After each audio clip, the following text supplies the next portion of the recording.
Sejam bem-vindos ao programa Sob Escuta da Rádio Observador. O meu nome é Edgar Caetano, estou acompanhado pela Alexandra Machado, editora de Economia do Observador, e hoje temos connosco o Presidente da Comissão Executiva do Banco BPI, João Pedro Oliveira e Costa. Bem-vindo, obrigado por ter aceitado o nosso Muito convite obrigado, para eu. esta entrevista.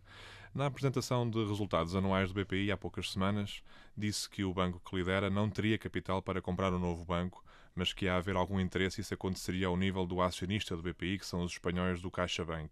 Sente da parte do acionista vontade em aumentar a presença em Portugal com a compra de um novo banco? Bom, é uma excelente pergunta que deveria, obviamente, ser dirigida ao acionista, mas está-me a perguntar o que é que eu sinto do meu lado. Enfim, o CaixaBank tem uma história de aquisições nos últimos anos de uma forma significativa, tendo-se tornado hoje a maior instituição na Península Ibérica, a maior instituição em Espanha, e com uma presença muito forte territorial em toda a Espanha. Em Portugal, fez um caminho através da aquisição do BPI, já tinha uma história connosco há cerca de 30 anos, que é nosso acionista, e depois, ali naquele momento, em 2016, 2017, que houve algumas exigências relativamente à situação da clarificação acionista, nomeadamente através da Isabel dos Santos, acabou por ficar com o capital, com a totalidade do capital. E agora? E a aposta que fez no BPI foi uma aposta num banco português. É preciso notar que o BPI, em 4.300 funcionários, eu já repeti isto várias vezes, só temos três funcionários do CaixaBank, ou 3 espanhóis que estão deslocados no BPI, e felizmente eu até gostaria de ter mais. Mantemos a marca BPI e o compromisso é total, através também da Fundação.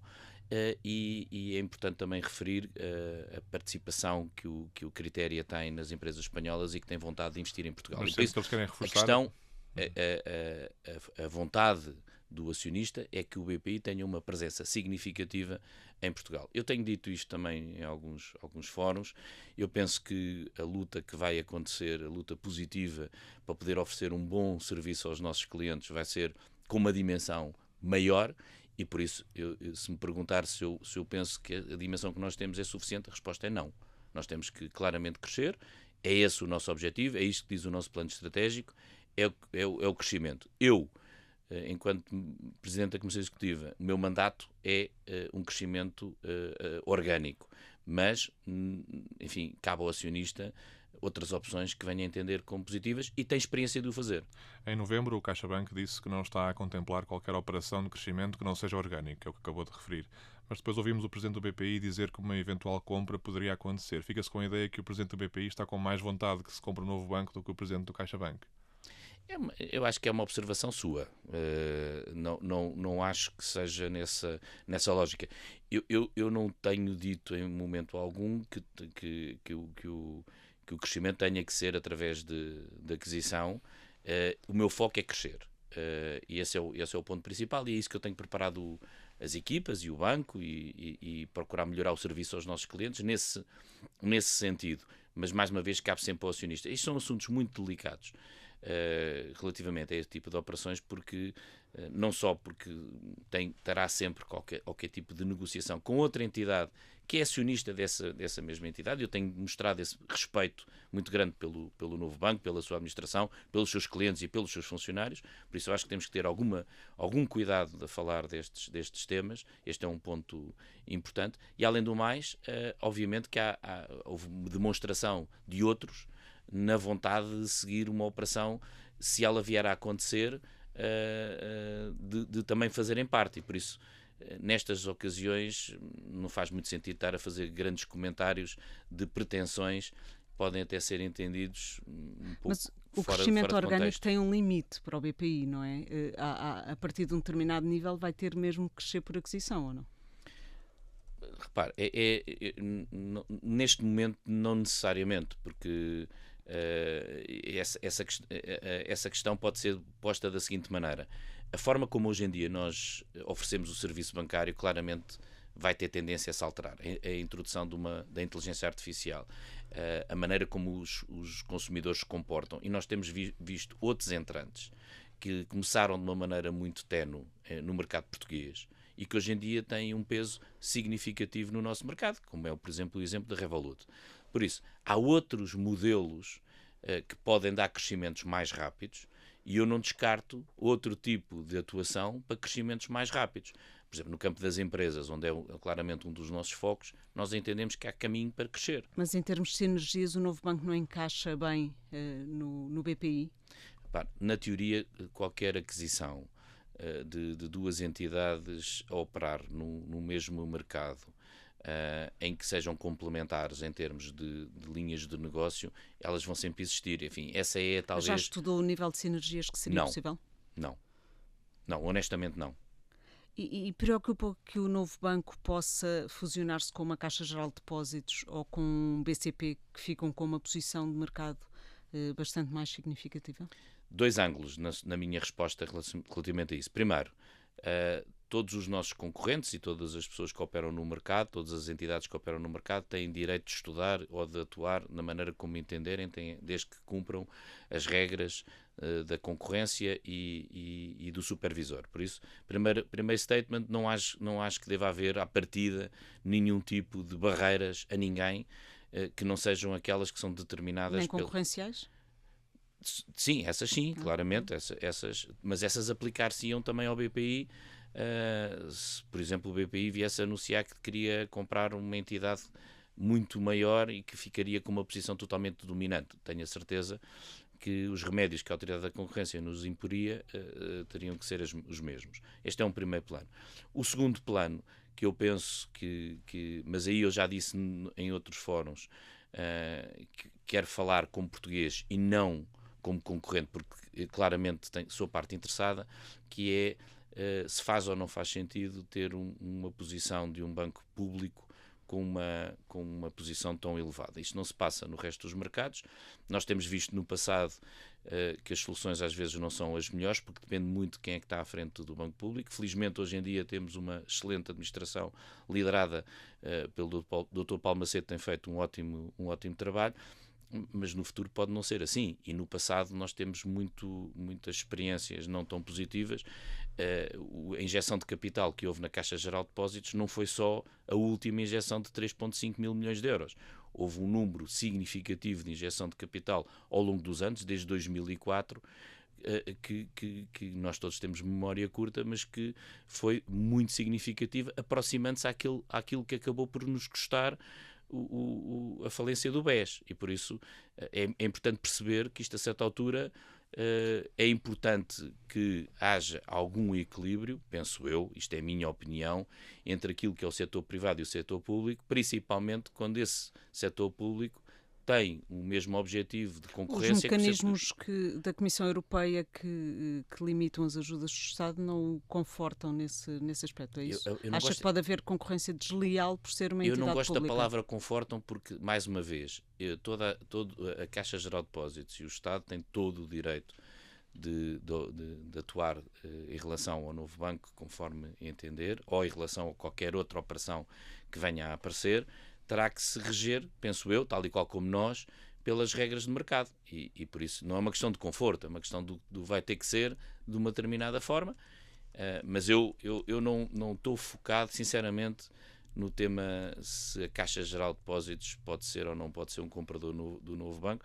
A mim, claramente, como concorrente, ficar com uma cota de mercado atual não é o meu objetivo. Claramente não é o meu objetivo, nem é o objetivo do BPI.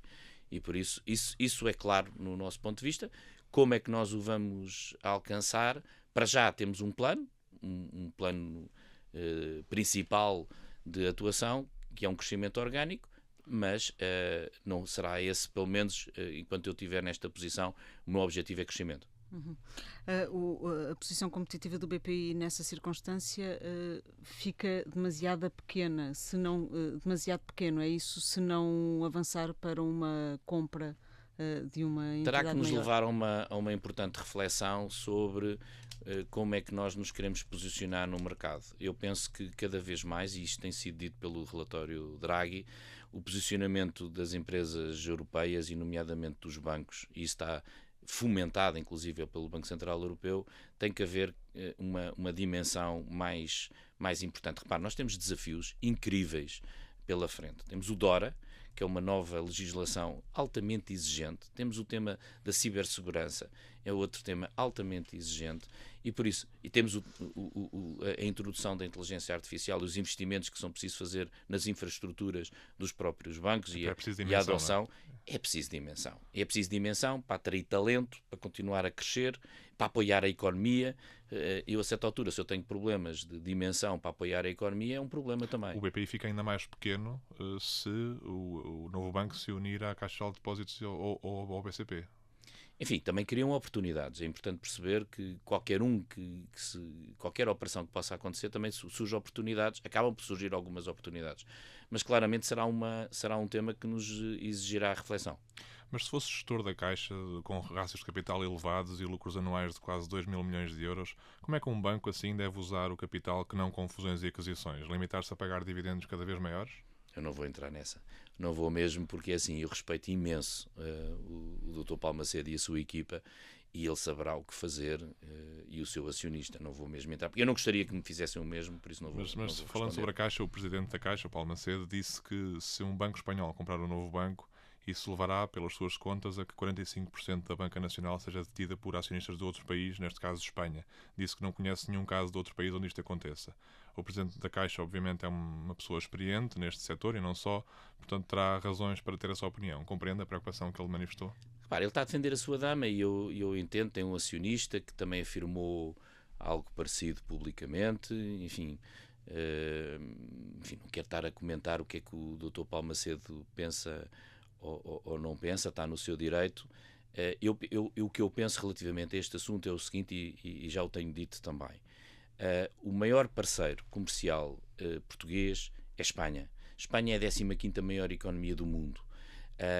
O compromisso que o meu acionista tem tido com Portugal está espelhado no tema do BPI e na fundação e todos os investimentos que têm feito e o compromisso de longo prazo. Eu acho que isso é o que nos interessa aos portugueses. E verdadeiramente, bancos com acionista espanhol, bancos supervisionados pelo Banco de Portugal, com o estatuto de banco, nós temos essencialmente dois, que é o Santander e o BPI. Os outros são sucursais, tal e qual como existem de outros países. É uma presença de que, se ela for para apoiar a economia portuguesa, para apoiar as famílias portuguesas, eu acho que tem que ser muitíssimo, muitíssimo bem-vinda. Eu penso que este tema dos centros de decisão, eu já classifiquei, acho que é uma coisa um bocadinho provinciana. Na Europa, eu acho que isso não faz sentido. Hoje em dia, estarmos a falar nesse ponto, é uma questão de soberania em termos de definição de compromissos e regras para operar no mercado português. Não me interessa qual é que é o capital, até porque o capital é volátil e tem sido ao longo do tempo na nossa economia. Onde é que eu prefiro que esteja a decisão? Esse é que é o tema. Centros de decisão, desde que seja eu, isso já é um bom centro de decisão. Se for ali o outro ao lado, já não é um bom centro de decisão. Mas o centro de decisão do BPI está mesmo em Portugal? Está. Não recebe diretrizes de Caixa Banco como acionista? As mesmas que o Dr. Paulo Macedo recebe. Exatamente. Há regras. Este não é um mercado, este é um mercado muitíssimo regulado, é um setor muito regulado, onde as decisões que são tomadas, felizmente, para não se repetirem o que aconteceu no passado e que todos estamos ainda a pagar a fatura, é que não há uma liberdade dos gestores, dos bancos, de fazerem o que lhes apetece. Há regras. E por isso, essas regras são... Agora, se as decisões dentro das regras são tomadas em Portugal, ou eu tenho que ir à Espanha para pedir autorização, a resposta é: são tomadas em Portugal. As regras ou as operações, ou as dimensões de operações que são necessárias por uma certa dimensão ter o apoio do acionista, é a mesma coisa que ela, se for tomada por um acionista espanhol, português, francês, alemão, seja o que for, dentro das regras. E as regras são muitíssimo rígidas, quer do lado do Banco de Portugal, quer do lado do Banco Central Europeu. Por isso, são as mesmas. Eu já ouvi muito esse tema. Confesso que me perturba um pouco, porque nos passa um bocado uma roda de um bocadinho, quase como uma roda de incompetentes. Nós sabemos perfeito. Quem conhece o mercado português é o BPI. Quem está no mercado português é o BPI. Quem visita as empresas é o BPI. Quem fala com as empresas é o BPI. Mas acha mesmo que é a mesma coisa o BPI com capital português? Se quisesse ir ao novo banco, era a mesma coisa do que ser o Caixa-Banco a determinar se vai ou não ao novo banco? Onde é que está esse capital português? Não, já esteve. Aonde? O BPI já teve capital Sim, português. teve sempre uma percentagem E acha que é relativamente exatamente pequena. a mesma coisa? Essa é uma boa história. O BPI sempre teve uma percentagem muito significativa de capital estrangeiro. Felizmente, e tornou-se num banco independente, que não fez fretes a ninguém, que seguiu o seu caminho, apoiou as empresas e sempre foi reconhecido como tal, ganhou uma cota de mercado acima da sua cota natural nesses mesmos mercados. Somos líderes em private banking, líderes em muita inovação, e isso também só é possível com capital. E repare, há outra coisa aqui que eu acho que é muito importante, que é o seguinte: os desafios que nós temos pela frente, se nós, por exemplo, nos nossos jovens entendemos que eles ganham em ter uma visão mais abrangente do mundo e que não apenas no nosso burgo, a mesma coisa se passa com estar num grupo maior. Mas só para terminar o ponto da Caixa de Depósitos, politicamente acha que seria aceitável que o Banco Público pagasse mais 4 ou 5 mil milhões de euros pelo novo banco depois da recapitalização pública que já foi feita nos últimos anos? Como português tenho dúvidas, mas enfim, não me debrucei muito sobre o tema e, mais uma vez, eu penso que é um assunto delicado, porque eu estou a falar de um concorrente que tem as suas opções, pode fazer o que entender e o Estado português mas está tem no direito dúvidas de fazer. Que possa ser aceitável? Repare, eu acho que depois de termos gasto o que gastou, quando não muda muito o ponteiro em termos europeus, porque verdadeiramente a Caixa Geral de Depósitos com o novo banco não muda muito o ponteiro, nem em termos ibéricos, quanto mais europeus. E o BCP? Uma fusão entre o BCP e o novo banco ajudaria a criar o tal campeão nacional que pudesse disputar a Liga dos Campeões no mercado bancário europeu? Não. E onde é que está o campeão nacional? O acionista é chinês e angolano. Não estou a ver onde é que está o campeão nacional. Nesse aspecto, defende que uma entrada do novo banco em bolsa seria o cenário mais concorrencial, digamos assim, em vez de ser comprado por um banco já existente no nosso mercado? É uma opção, eu acho que é uma opção. Vamos ver como é que corre um IPO. Vamos ver. Acho que é preciso prova, se é esse o caminho, que haja dispersão de capital. Eu não estou a ver muitos institucionais a terem interesse em terem pequenas participações num banco que é o número 5 do mercado, mas vamos ver como é que corre. Acho que é uma opção perfeitamente razoável, que está a ser seguida há muito tempo, é anunciada. O presidente do novo banco já o anunciou, será em princípio no verão. É nisso que nós estamos à espera, com a expectativa que isso venha a acontecer. O contexto atual é desafiante para fazer operações de IPO. É desafiante. O contexto atual, geopolítica internacional ou nacional? Os dois. Os dois. O presidente do novo banco disse ontem que não avalava a questão do IPO, a questão da incerteza política interna. Ainda bem, e vamos ver. Com certeza que é uma... Eu diria que são fatores que eventualmente... Ele também não podia dizer outra coisa, não é? Mas não ajuda? Mas não ajuda, eu acho que não ajuda, claramente. Acho que o cenário não é o melhor cenário. Mas, posto isto, mais uma vez, enfim, eu não estou no IPO, não faço o IPO da minha empresa. Terão mais informação, se terão feito contactos com investidores, já devem ter investidores preparados para entrar no IPO, de certeza. Enfim, não se vão tirar, penso eu, não vão fazer um IPO que não tenha alguma garantia de sucesso, por isso devem ter, de certeza, e por isso as coisas podem correr, não é? Eu só tenho a expectativa, enfim, que o IPO não seja para passar de um fundo, como é o caso da Lone Star, para outro fundo, também participado pela Lone Star. É a única coisa que eu tenho a expectativa para a defesa do mercado português. Espero que essa não seja uma opção. Mas há essa, não sei, eu estou só desconfiança, digamos assim? Não, é uma observação minha. Mas porquê que a Lone Star havia de vender a alguém e no fundo para recomprar? Não estou a dizer para recomprar, estou a dizer para que não seja novamente um investidor, que não seja um investidor estratégico que aposta em Portugal, que tenha uma visão de crescimento em Portugal e que seja puramente um investidor de capital. Mas é assim, os investidores são completamente livres. Até pode criar uma oportunidade para nós, de concorrência. Se o novo banco for comprado ou se fusionar com outro banco ou operar em Portugal, haveria um reflexo, com certeza, ao nível de estruturas, nomeadamente de trabalhadores. Isso será necessário, enfim, disse há pouco que não tinha feito ainda as contas das sinergias com o BPI, mas no global seria necessário dispensar muitos trabalhadores e fechar bancos, balcões? Repare, isso é uma pergunta que a resposta mais clássica é dizer não respondo. Mas eu vou-lhe responder. Porque a primeira parte da resposta eu já lhe tinha dado, que é, eu não estudei as sinergias mesmo, não me debrucei sobre o assunto, não está no meu radar, as pessoas não acreditam, mas é completamente verdade. Eu não está no meu radar, não estou desenfocado nisso, porque eu estou muito focado no caso do BPI.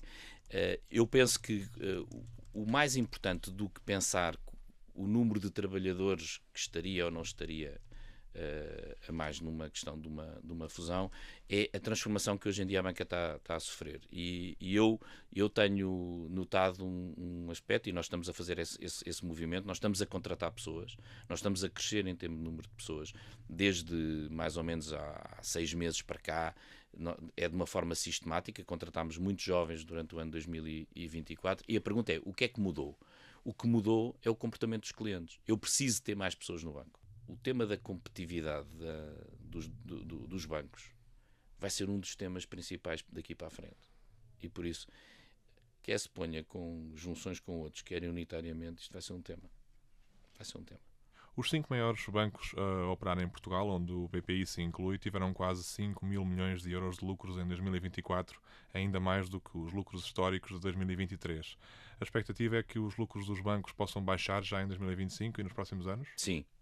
Resposta sim, claramente. Repara, as taxas de juros desde esse momento para cá já evoluíram de forma significativa. Os primeiros sinais que nós estamos a ter do andamento deste ano é nesse mesmo sentido.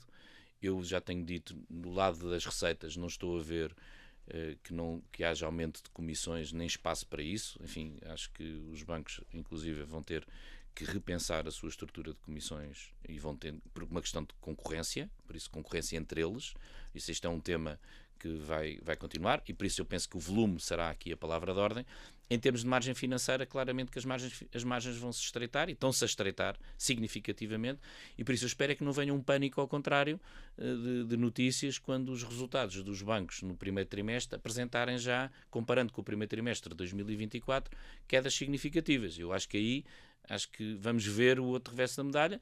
Vai haver uma normalização. Claro que nós temos taxas de juros hoje em dia positivas, coisa que nos últimos anos não temos tido, e por isso só no caso do BPI, só para lhe dar um exemplo, o nosso retorno de capital este ano foi de 18%, 2024, mas em média dos últimos anos não ultrapassa os 7%, o que demonstra bem que isto é um movimento, diria, pontual, em termos de um crescimento tão significativo. Além do mais, só uma coisa, os resultados dos bancos, nomeadamente dos nossos concorrentes, tem uma grande componente de recuperação de crédito. E por isso há aqui uma parte em que foi muito previsionado no passado por deterioração da carteira e que neste momento está a ser reposto. E por isso os resultados aparecem, há uma parte, não vou dizer que é toda, mas há uma parte que vem daí. Mas não se percebe as críticas aos lucros excessivos da banca em relação a 2024? Repare, não percebe essa crítica? Repare, e porque aos bancos e uma data de outros setores que também tiveram... os clientes com essas rentabilidades da banca? Os clientes têm um ótimo serviço, têm uma oferta de produtos e serviços muitíssimo concorrencial. Nós temos neste momento das ofertas mais concorrenciais em termos de crédito à habitação em Portugal e temos nas empresas o mesmo. O que eu acho que é importante é como é que os bancos, depois de terem tido estes resultados, o que é que lhes vão fazer e como é que os vão utilizar. Estão a entregar muito boa parte aos acionistas, não é? Há uma parte que é entregue aos acionistas que têm o seu direito de o receber, mantendo rácios de capital muitíssimo robustos. É importante dizer que os acionistas durante anos e anos e anos a fio receberam 0 e, em alguns casos, meteram muito capital, o caso da Caixa Geral de Depósitos, o caso do BCP, onde se meteu muito capital, e por isso nem de perto nem de longe esse capital sequer retornou ainda em termos de dividendos. E por isso, esse movimento agora para a frente é que vamos ver como é que todos se vão comportar relativamente à utilização destes mesmos resultados. E aquilo que o BPI tem feito é, não só tem modernizado o seu quadro pessoal, por isso temos renovado o quadro pessoal. Para renovar o quadro pessoal é preciso ser agradecido e pagar às pessoas que saem de forma generosa para poder renovar e contratar novas pessoas, e por isso temos utilizado também nesse mesmo sentido. Temos a parte toda da tecnologia, que são investimentos muito significativos, que também os estamos a realizar, e depois, finalmente, eu vou dar só este exemplo do crédito à habitação, que eu tenho dito isto sistematicamente, 214 mil contratos de crédito à habitação, 0 casas recuperadas nos últimos anos. E por isso, essa é uma boa demonstração de como é que nós podemos ter uma atitude na sociedade, para além de pagar os impostos, e em cima dos impostos ainda retornar, através da nossa fundação, ainda retornamos mais 50 milhões de euros por ano. Que este aspecto não está contabilizado no tema dos resultados. Mas, repare, esta situação que nós vivemos com a evolução das taxas de juros foi uma situação que, se permanecesse de forma sistemática, de certa maneira a concorrência iria ter que ajustar os resultados dos bancos, porque há novos entrantes. Torna-se muito mais interessante um negócio onde ninguém quis estar. Durante anos a fio, ninguém quis estar no negócio bancário. Ninguém.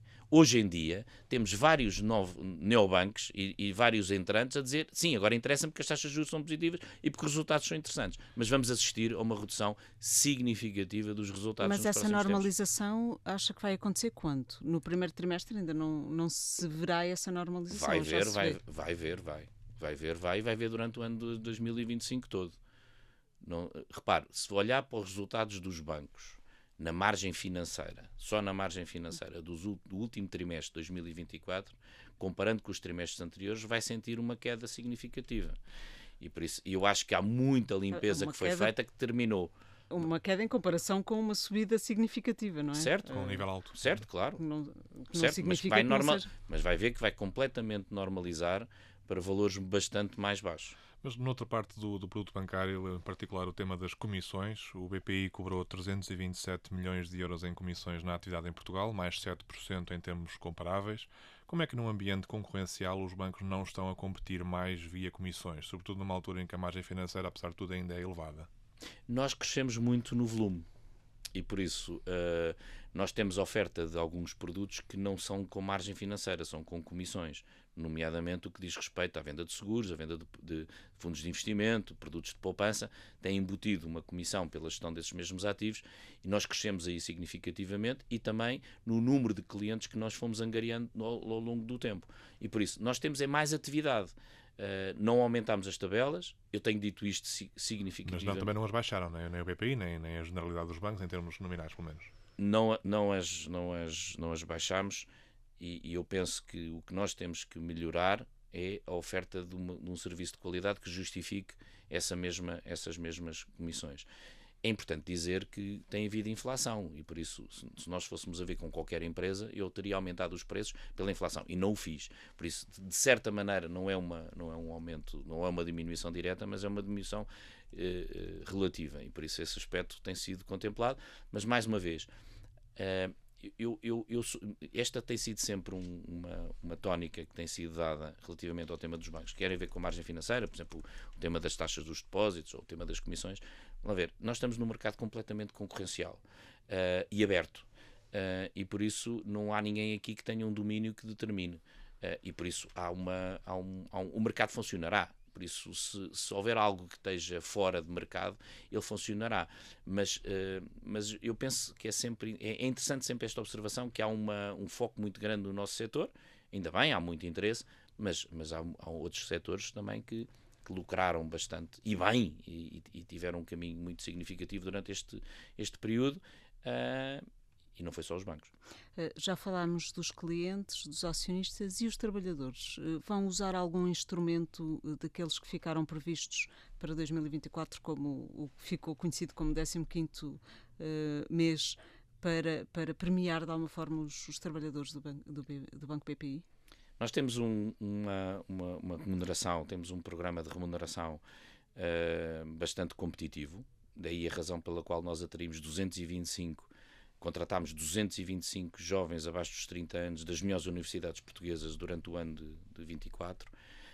Temos feito um caminho eu acabei com 3 níveis bancários do ACT, que é o nível 5, 6 e 7.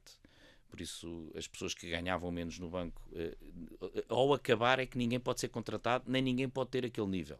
Por isso, eu acho que este é um movimento discricionário importante. Temos um programa de remunerações variável que está perfeitamente definido e estabelecido, e temos um enorme programa de apoio às pessoas, nomeadamente as com doenças prolongadas, pessoas com situação difícil, familiar, e inclusive, por exemplo, um dos aspectos que nós fizemos foi havia um plafonamento do crédito à habitação para os funcionários do banco, que tinham que esperar todos os anos por uma lista de espera para estarem direito a ter um crédito bonificado, e nós abrimos para toda a gente este crédito bonificado. Mas vão dar o prémio salarial do 15º mês ou não cumprem os requisitos para dar esse prémio? Não, repare, a razão de nós no passado termos feito um movimento discricionário tal e qual como foi feito por outras instituições, teve a ver com um momento muito específico da pandemia e com a situação da inflação e das taxas de juros muito repentinas. Neste momento não vivemos essa situação,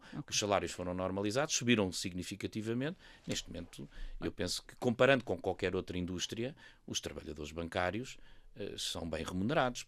Comparem com qualquer outro setor, não é? E por isso eu percebo os sindicatos, enfim, faz parte, apesar de eu entender que muito do comportamento dos sindicatos continua nos anos 70, mas esse é um problema deles.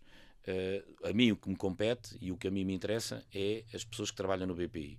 E isso nós temos vindo a fazer de forma significativa. Às vezes há condições que não são só salariais, são também as condições de trabalho, e como por exemplo nós temos a opção de as pessoas poderem na sexta-feira à tarde ter uma maior liberdade, os programas que temos de teletrabalho, por isso temos imensas medidas que implementamos para melhorar as condições das pessoas. Tudo indica que vamos novamente para eleições no país, para legislativas. A banca estava mais confortável com um governo de direita? Não, eu não ponho a coisa dessa forma.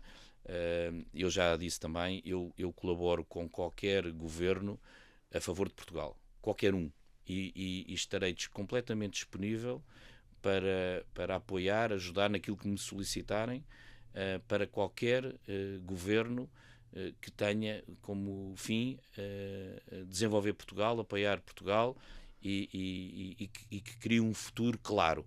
Coisa que nos está a dificultar conseguir, que é um ponto que a mim me perturba, porque nós temos um conjunto enorme de assuntos que são completamente prioritários e que não são sistematicamente atacados. O que é que nós vemos? O que é que nós assistimos como comuns dos mortais portugueses a ver a televisão?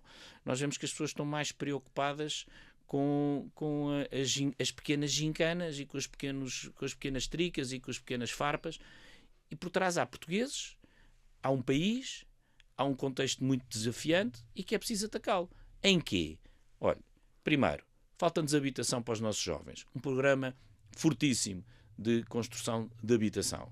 Não é... O que foi feito até agora não é suficiente? Completamente não é suficiente, por amor de Deus. Isto tinha que ser um desígnio nacional fortíssimo, que traz crescimento económico, que atrai trabalhadores. Nós temos arquitetos, temos engenheiros, temos empresas.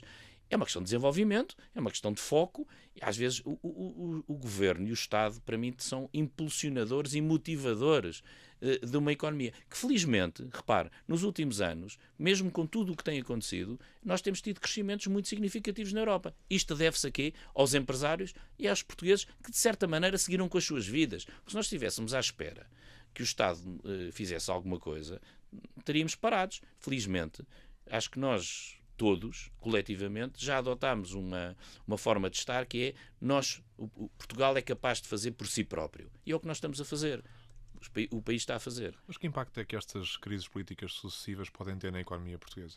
Olha, o primeiro aspecto que a mim me preocupa são dois. Os dois primeiros aspectos. O primeiro tem a ver com adiar sistematicamente projetos de futuro. Esse vamos ver o aeroporto, vamos ver a terceira via sobre o Tejo, vamos ver o PRR, vamos ver. Não há um ataque à burocracia, é inaceitável o que hoje em dia um empresário tem que enfrentar, ou qualquer investidor tem que enfrentar para investir em Portugal. Por isso não se está a atacar os problemas de fundo que são completamente uma questão de competitividade. Nós temos que atrair capital para Portugal. Isso é a primeira. A segunda, que tem a ver com esta atração, é a imagem que nós damos. A imagem que nós damos, por isso. A imagem para fora. Então não foi bom o que nós conseguimos até agora, nos últimos anos? França, Alemanha também têm crises políticas. Tem, mas nós somos pequenos e nós estamos num momento, estamos a atrair. A razão, eventualmente, pela qual atraímos os franceses, os italianos, para virem viver para Portugal, tem a ver com a nossa estabilidade. Não podemos pôr isto em causa, não é? Quer dizer, temos de ter alguma previsibilidade e isso tem sido um elogio sistemático relativamente aos investidores para virem para Portugal. Depois chegam aqui, têm, enfim, as dificuldades da burocracia e de tudo o que nós conhecemos que temos que combater. Mas esse talento e esse capital que vem de fora também é muitíssimo importante. A crise política e a eventual queda do governo também pode resultar no prolongamento do mandato do governador Mário Centeno à frente do Banco de Portugal. Pelo menos mais uns meses. Isso é bom para o BPI e para a banca? Para o BPI, enfim, eu posso falar em termos para o BPI ou como para qualquer outro banco, não é bom especificamente para a A, B, C ou D. O regulador e o supervisor é completamente supra qualquer entidade. Particularmente, João Pedro Oliveira e Costa, e só me afeta a mim, eu penso que o atual governador tem feito um ótimo trabalho, não só na parte da supervisão, mas também naquilo que eu acho que nos falta às vezes, que é uma boa agregação num objetivo comum de termos uma banca forte, que trabalhamos todos no mesmo sentido, de melhorarmos todo aquilo que estamos a fazer, e um supervisor não deve ser só um polícia, tem que ser também, acima de tudo, um agregador e alguém que determine um determinado caminho. E eu acho que o professor Mário Centeno tem tido esse papel. E não politizou o cargo? Não vou comentar isso porque, repare, mais uma vez, tudo o que eu possa aí fazer qualquer referência tem sempre várias interpretações. Eu acho que as pessoas não são amorfas. Ou seja, eu não posso ter uma pessoa que tem um cargo de uma dimensão muito significativa em Portugal e que é respeitado e que não possa ter uma opinião, seja ela qual for. Depois, a seguir, as opiniões podem ser contraditas. Agora, a pessoa tem que ser... É o tal do politicamente correto. Onde é que isso está escrito? Onde é que estão essas regras do politicamente correto? E por isso é assim. Primeiro é porque fala. E então cai Carme a Trindade. Depois é porque não fala e é completamente irrelevante. Já tivemos os irrelevantes no passado. Nós já tivemos, no mesmo cargo, irrelevantes no passado. E que deu o que deu. E que deu o que deu. E por isso, prefiro ter alguém com alguma intervenção muito competente, como é o caso, do que ter irrelevantes. E este é um tema, por acaso, deixe-me só lhe dizer, que eu acho que esse é um tema muito interessante sobre a forma como eu vejo o país e como eu vejo os agentes. Nós temos neste momento uma situação política complexa, que eu acho que se vai resolver. Nós temos sempre esta capacidade de ultrapassarmos estas situações com alguma leveza e eu acho que vai continuar. Estou positivo que a coisa vai acabar por se resolver, mas eu acho que nós temos que ter todos, e principalmente quem tem alguma relevância, com alguma capacidade de ter intervenção, de termos mais intervenção. Quer no apoio à classe política, que precisa de ser apoiada, porque um bocadinho não vai para lá ninguém, e estamos entregues, se calhar, a pessoas mesmo que não nos interessam, e por isso este é um ponto principal. E o segundo, que é, quando alguém tem uma opinião e outros estão de acordo, devemos apoiar essa opinião publicamente. Porquê? Porque senão, qualquer um que venha a terreiro dizer a sua opinião, como eu estou aqui a fazer, eu vou levar 40 farpas de uma data de cobardes que se escondem atrás das redes sociais para me dizer aquilo que não têm coragem de dizer frente a frente e vão mandar farpas. Não são construtivas. Não precisam concordar comigo. Ninguém precisa de concordar comigo. Agora, eu tenho uma visão que é o melhor para o meu país. Se alguém pensa que a minha visão não é a mais correta, nós podemos ter uma discussão civilizada. Não é esconder-se atrás de comentários em que depois nem sequer se identificam quem são as pessoas e dizem as mais variadas barbaridades. Mas como é que isso se enquadra com o governador Mário Centeno? Deixe-me voltar aqui... Que é a questão da opinião política, a classificação de ter uma opinião política. Às vezes temos uma opinião sobre uma situação que é uma opinião legítima, de ter uma opinião sobre uma determinada situação que não tem que ser politizada imediatamente. Porque é logo um rótulo. Quer dizer assim, o senhor abriu a boca porque pensa que deve seguir um determinado caminho, é legítimo dizê-lo, é logo porque colado a uma situação política. Mas não é estranho os regulados dizerem tão bem do regulador? Porquê? Não lhe devo nada, ele não me deve nada a mim. Esse é que... Repare, cumpriu a missão de regulador. Tocou no ponto certo que eu estou a dizer, que é, isto acontece comigo. Por isso, eu como sou presidente de um banco, ninguém pode concordar comigo.